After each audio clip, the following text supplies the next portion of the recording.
relationship with God.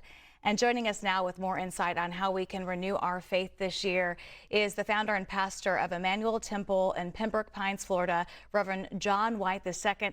Thank you for being with us today. Thank you for having me. Good afternoon.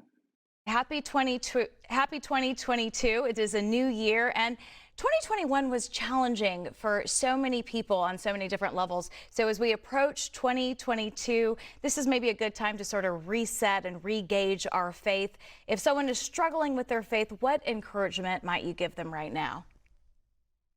I think that there are several things. I have four F's. I'm a preacher, so I'm going to give you some alliterations. The first is our faith. What are we going to do to increase our faith? How are we going to feed our faith? What are we going to read? What podcasts are we going to listen to? Sermons. Those are things that are going to feed our faith. And then we have to ask ourselves, what do we need to step away from? What has been toxic that has probably, do we need to do less social media? Even our church right now is in a 21-day consecration, and one of the fasts that we're offering is a social media TV fast. That some of us may need to step away from that and be more focused on that. So faith. I think also we have to look at our fitness. We need to get on the Peloton, or we need to walk, and then those are some other ways that we can be listening to reading the Bible through the year, or listening through the Bible through a year. And then not only by faith, our fitness, but our finances. What are we going to do about our finances? It may be have some conversations with the seniors in our families. Do they have their finances together? So if something happens, because we've seen in the last almost 2 years unexpected deaths, do your family members know where your affairs are? Are they together? So not only are we dealing with faith, not only are we dealing with our fitness, our finances, but also the last one is family. How are we reconnecting with family?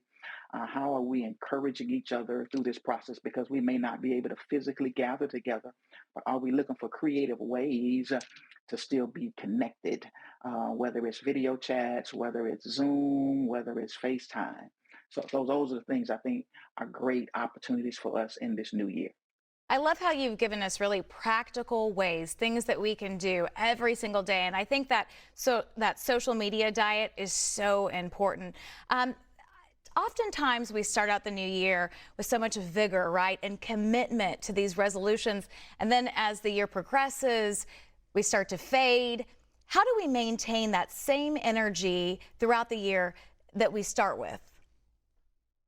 We created at our church a consecration box, and in that consecration box, it has a pad that says "Tell God about it," and at the bottom of it, it says, "What did God say?" And so they peel off, and you can post them on your mirror. So sometimes we struggle with waiting to hear what God has to say.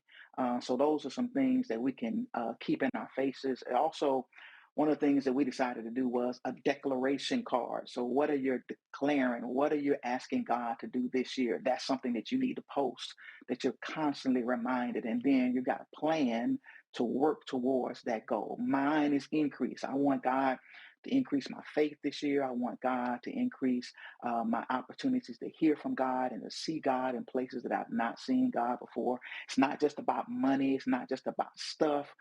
Increase in being a better disciple, a better follower of the way. Well, thank you, Reverend, for joining us on BNC Live and for helping us start 2022 the right way. It's The Escape. Janet Jackson fans have been